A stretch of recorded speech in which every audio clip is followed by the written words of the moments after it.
谁来看我了？谁来看我了呀？谁是学宫来的？ Singkatnya ada Mobay mendengar ada tamu di luar. Ia mengira akan kedatangan Tuan Rosing. Malah dua wanita dan satu pria. Mobay hanya kenal dengan Seer, sedangkan dua orang lainnya tidak tahu siapa mereka ini. Pada akhirnya Mobay terkejut setelah mengetahui wanita berbaju merah ternyata Jimu Dewi Pedang.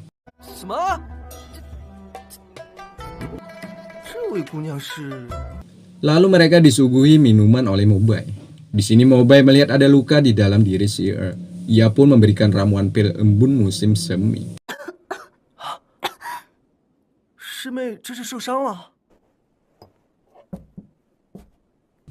Di sini mereka juga menunggu si Yuling dan Feng Zhu yang tak kunjung datang. Nah, ketika Seer pergi untuk beristirahat, Jimu pun akhirnya menanyakan, sebab ia tahu bayi ini diam-diam menyukai Seer.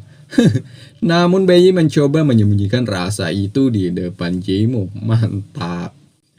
Bayi kemudian dibawa Jimu ke lapangan. Di sini rencananya bayi akan diberikan latihan teknik berpedang. Namun sebelumnya ia menanyakan tujuan apa sehingga membuat bayi masuk ke perguruan.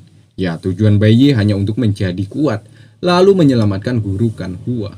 Bagus. Namun Jimu masih menganggap impian bayi itu masih terlalu sangat kecil. Jimu menegaskan kepada bayi agar mengubah angan dan cita-citanya itu, yakni bukan hanya menyelamatkan gurunya seorang, melainkan menjadi pendekar penegak keadilan.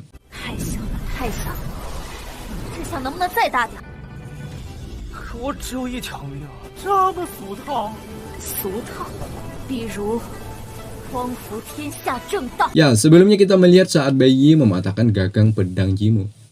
Itu hal sengaja yang dilakukan oleh Jimu, coy. Sebab di dalam gagang tersebut terdapat sebuah kertas, di mana kertas tersebut berisikan teknik yang diberikan Jimu kepada bayi, coy.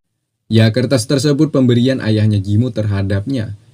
Konon katanya, kertas tersebut terbagi menjadi 20 halaman, di mana jika bisa mengumpulkan semuanya, maka kertas tersebut akan menggambarkan sebuah teknik ilmu pedang yang sempurna.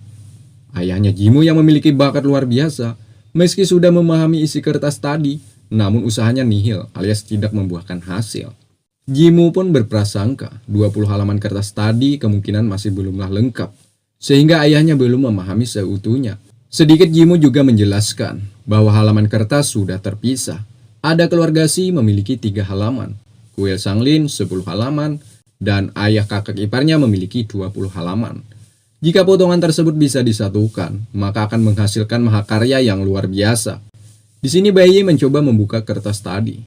Kertas yang bertuliskan Dewa Menunjukkan Jalan. Ya, nama dari teknik ilmu berpedang, coy.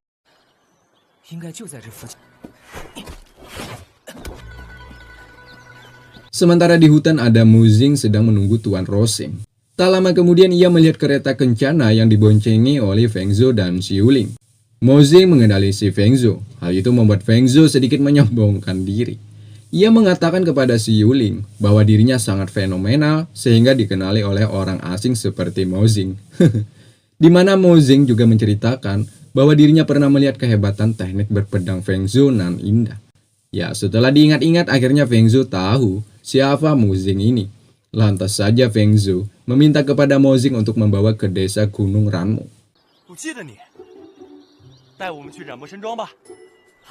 Di sini Feng Zhou menanyakan kepada Muzing tentang bayi. Ya, apakah Seer dan bayi sudah sampai di lokasi? Muzing pun mengiyakan bahwa ada tambahan satu lagi wanita. Mendengar ada tambahan satu wanita, membuat mereka bertanya-tanya, siapakah satu wanita tersebut?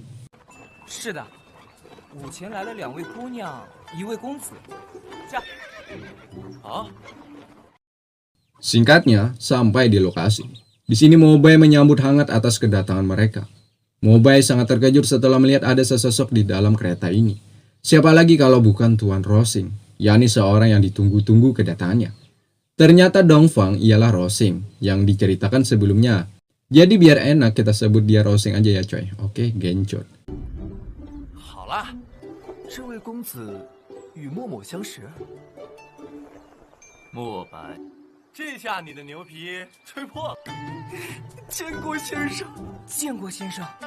Di mana di sini si Yuling dan Feng Zhou langsung terkejut. Ternyata Dongfang adalah Rosing. Alasan kenapa Roseng masih awet muda dikarenakan ia menggunakan ramuan herbal untuk tetap awet muda, coy. 我们又不会嘲笑你。 Aura yang ditimbulkan oleh Roseng tersebut dirasakan langsung oleh Jimu.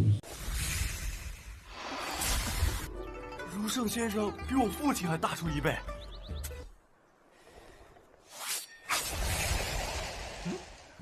Penuh amarah, ia pun menghentikan latihan bersama bayi kemudian ingin mendatangi Roseng. 他怎么来了？ 谁啊？ Di mana Jimu langsung mengadakan pertarungan dengan Roseng, coy. “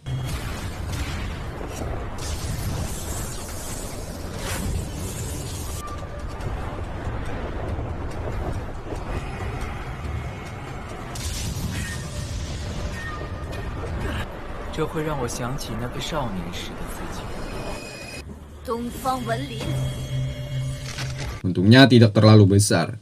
Jimu pun kembali sembari melupakan masa lalu yang masih diingat betul oleh Jimu. 什么都不应该成为理由。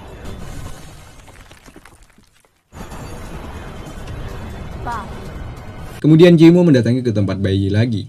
Bayi pun menanyakan siapa yang telah datang. Jimu menjawab, seseorang yang telah ditunggu-tunggu oleh kamu. Otaknya pun langsung traveling. Pasti yang disebut oleh Jimu adalah Roseng. 南宫师妹便在这间房中休息。先生，这边请。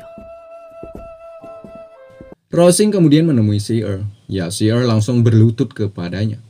Namun Roseng menahan Seer untuk tidak terlalu banyak melakukan gerakan.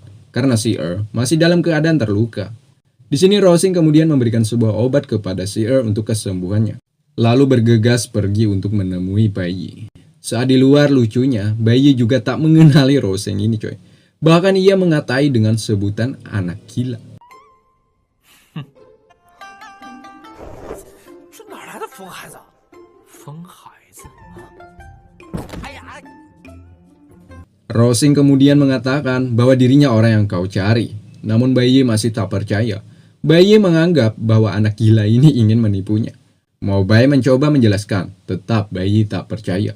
Pada akhirnya bayi pun langsung bersujud setelah melihat si Yuling dan Feng Zhu juga mengatakan hal yang sama seperti Mobai. Bayi meminta kepada Roseng untuk menolong Kanhua. Namun Roseng menolak sebab kuil Sanglin tidak bisa dianggap remeh. Di sisi lain Kanhua tidak perlu harus ditolong. Sebab Roseng tahu selagi mereka kuil Sanglin belum mendapatkan buku dewa, maka Kanhua tidak akan dibunuh mereka. Yang perlu dikhawatirkan bukan Kanhua sih, ataupun orang lain, melainkan keadaan bayi saat ini. Ya, nyawanya saat ini sudah berada di ujung tanduk, sebab semua sekolahan terutama kuil Sanglin ingin menangkap bayi. Karena bayi dicap sebagai pemilik buku dewa. Kepala kuil Sanglin yang bernama Kenchen mengalami luka. Konon katanya, hanya dengan buku dewa itulah lukanya bisa disembuhkan. Kemudian Roseng pun ingin pergi lagi, sebab di luar ada musuh besar yang siap disambut kehadirannya. Sebelum pergi, Roseng mengingatkan lagi agar bayi harus benar-benar berlatih dan memaksimalkan kesempatan yang telah diajari oleh guru Kanhua terhadap bayi. Ternyata Roseng bertemu dengan ketua Bemeng. Tepat di atas air di mana mereka berpijak. Sedikit pembahasan, lalu bersiap melangsungkan pertarungan hidup dan mati.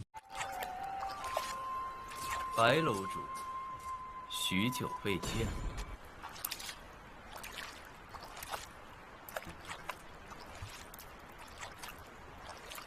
Begitupun dengan Jimu, ia harus pergi juga meninggalkan mereka di sini, sebab Jimu akan memenuhi janjinya sebagai ksatria. Di mana dalam 3 tahun sekali ia sudah berjanji dengan seseorang untuk melakukan pertarungan. Ya, dialah Mowen, lawan yang akan dihadapi oleh Jimu. Mereka pun mencari tempat sunyi dan aman, agar pertarungan tersebut tidak merugikan orang lain. Ya, benar, jika bertarung di sini, pastinya kehancuran akan menimpa kediaman yang ditinggali oleh Mobai dan lainnya ini, coy. Sedangkan Seer mengatakan sebuah kabar bahwa 3 hari dari sekarang akan diadakan upacara kedaulatan. Sehingga mereka pun juga bersiap meninggalkan tempat ini dan melanjutkan petualangan selanjutnya.